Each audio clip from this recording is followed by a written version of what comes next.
मैं रचना शर्मा, चढ़ती कला टाइम टीवी देख रहे सभी दर्शकों का स्वागत करती हूं। आप देख रहे हैं हिंदी टॉप न्यूज। महाराष्ट्र सरकार ने राज्य में कोरोना वायरस की श्रृंखला तोड़ने के लिए लगाई लॉकडाउन जैसी पाबंदियां आज बृहस्पतिवार को 1 जून तक बढ़ा दी हैं। मुख्य सचिव सीताराम कुंटे ने एक आदेश में कहा है कि राज्य में लागू पाबंदियां 1 जून सुबह 7 बजे तक लागू रहेंगी। आदेश के अनुसार अब राज्य में परिवहन के किसी भी माध्यम से आने वाले व्यक्ति को संक्रमित न होने की पुष्टि करने वाली RT-PCR रिपोर्ट दिखानी होगी, जो राज्य में आने वाले से 48 घंटे पहले जारी की गई हो। आदेश के अनुसार संवेदनशील क्षेत्रों से आने वाले लोगों पर लगी सभी पाबंदियां अब देशों के हर राज्य से आने वाले लोगों पर लागू होंगी। कोरोना के बढ़ते मामलों के बीच जहां एक तरफ महाराष्ट्र में हाहाकार मचा हुआ है, वहीं दूसरी तरफ उद्धव सरकार ने अजीबोगरीब फैसला लिया है। जानकारी के मुताबिक महाराष्ट्र सरकार अब उप मुख्यमंत्री अजीत पवार के सोशल मीडिया अकाउंट्स के लिए 6 करोड़ रुपए खर्च करने जा रही है। बता दें कि पवार के पास फाइनेंस एंड प्लानिंग डिपार्टमेंट भी है। आदेश जारी करते हुए महाराष्ट्र सरकार ने कहा है कि एक बाहरी एजेंसी द्वारा अजीत पवार का सोशल मीडिया हैंडल संभाला जाएगा और जिसके लिए लगभग 6 करोड़ रुपए खर्च होने हैं। इस दौरान अजीत पवार द्वारा किए जरूरी कदम की जानकारी आम आदमी तक पहुँचाई जाएगी। देश में कोरोना वायरस की दूसरी लहर के दौरान उच्चतम न्यायालय ने फिर से प्रवासी मजदूरों को लेकर अपनी चिंता जाहिर की है। पिछले साल कोरोना की पहली लहर के बीच सुप्रीम कोर्ट ने प्रवासी मजदूरों के हित में केंद्र और राज्य सरकारों के लिए कई दिशा निर्देश जारी किए थे।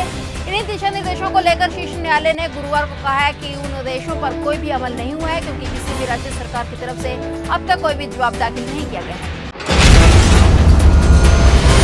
कोरोना संक्रमण रोकने के लिए लागू कोरोना कर्फ्यू से अब जनता को कुछ राहत मिलने के संकेत मिल रहे हैं। मध्य प्रदेश में कोरोना की समीक्षा बैठक के दौरान मुख्यमंत्री शिवराज सिंह चौहान ने इस बात के संकेत दिए हैं। जिन जिलों में पॉजिटिविटी दर 5% से कम रहेगी, उन जिलों में 17 मई के बाद कुछ राहत दी जा सकती है।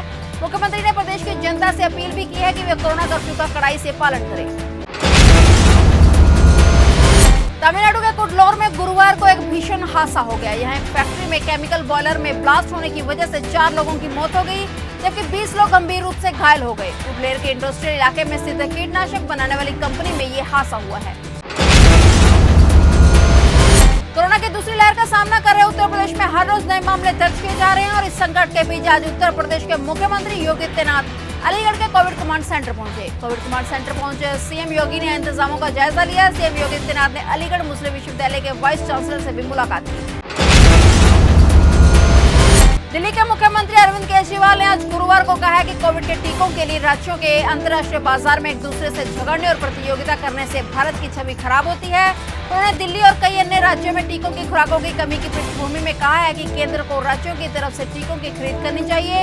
आम आदमी पार्टी अध्यक्ष ने एक ट्वीट में लिखा है कि भारतीय राज्यों को अंतर्राष्ट्रीय बाजार में एक दूसरे से प्रतियोगिता करने लड़ने के लिए छोड़ दिया गया है और उत्तर प्रदेश महाराष्ट्र ओडिशा से, ओडिशा दिल्ली से लड़ रहा है। भारत कहाँ है, भारत की कितनी खराब छवि बनती है। भारत को एक देश के तौर पर सभी भारतीय राज्यों की तरफ से टीकों की खरीद करनी चाहिए। कोरोना की दूसरी लहर के चलते नोएडा का एक गैर सरकारी संगठन जरूरतमंद लोगों की मदद करने के लिए आ गया है। द वॉइस ऑफ स्लम नामक एनजीओ नोएडा में झुग्गियों में रहने वाले लोगों को 1 रुपए के किराए पर ऑक्सीजन कंसंट्रेटर उपलब्ध करवा रहा है। द वॉइस ऑफ स्लम के सह संस्थापक ने बताया कि महामारी के आने के बाद हमने कई झुग्गियों में रहने वाले लोगों को इलाज के अभाव में मरते हुए देखा है। ऐसे लोगों के पास खाने को, भोजन और स्वच्छता जैसी बुनियादी आवश्यकताओं की भी कमी है, इसीलिए उनके लिए ये मदद का ऐलान किया गया है।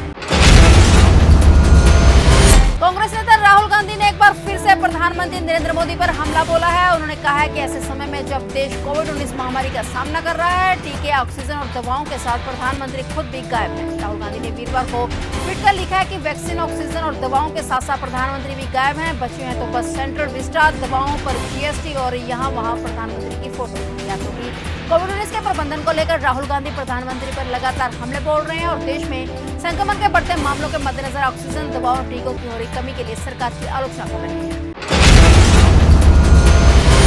अल-अक्सा मस्जिद में झड़प के बाद इजराइल और फिलिस्तीनियों में टकराव को लेकर दुनिया भर के मुस्लिम देशों में हलचल देखी जा रही है। मुस्लिम देशों के संगठन ऑर्गेनाइजेशन ऑफ इस्लामिक कॉर्पोरेशन भी सक्रिय हो गया है। इसके सदस्य देशों ने इस मसले पर संयुक्त राष्ट्र महासभा में अंतर्राष्ट्रीय बैठक बुलाने के लिए पाकिस्तान, तुर्की और सऊदी अरब के प्रस्तावों को मंजूरी दी है। एर्दोगन ने पुतिन से बातचीत में कहा कि फिलिस्तीनियों पर हमले को लेकर इजराइल को कड़ा सबक सिखाए जाने की जरूरत है।